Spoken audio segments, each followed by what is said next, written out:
ऐका, एका देवीची कथा. अशी एक देवी जिचा जन्मच महान दानव महिषासुराच्या विनाशासाठी झाला. आजही नवरात्रीत तिची पूजा मोठ्या श्रद्धेने केली जाते.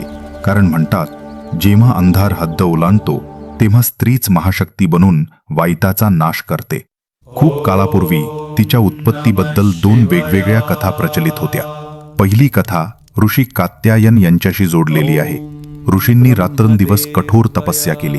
ब्रह्मदेव आज्ञा देऊन म्हणाले, जेव्हा महिषासुराचा आतंक वाढेल तेव्हा तुझ्या तपस्येतून प्रकटलेली देवी त्याच्या वधाचे कारण बनेल. ऋषींच्या तपस्येतून देवी महाशक्ती प्रकट झाली, माता कात्यायनी. दुसरी कथा देवतांच्या वेदनेची आहे. महिषासुराने वरदान घेतले होते की केवळ स्त्रीच त्याला मारू शकेल. देवता हैराण झाले की अशी शक्ती एखाद्या स्त्रीला कोण देईल. तेव्हा त्रिदेवांनी आपापल्या शक्तींचा संयोग करून माता कात्यायनींना सशक्त केले.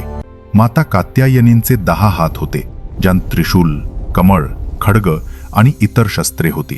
त्यांचा असा भव्य भयावह स्वरूप होता की पाहणारे भयभीत होत. पण त्यांच्या हास्यात मातृत्वाची कोमलताही झळकत असे. जेव्हा महिषासुराने आपला आतंक वाढवला, माता कात्यायनी सिंहावर आरूढ होऊन रणभूमीवर उतरल्या. त्यांनी आपल्या प्रबळ भाल्याने महिषासुराचा संहार केला. माता कात्यायनींचा संदेश असा, जेव्हा वाईटाची हद्द पार होते तेव्हा माता देखील महाशक्ती बनते.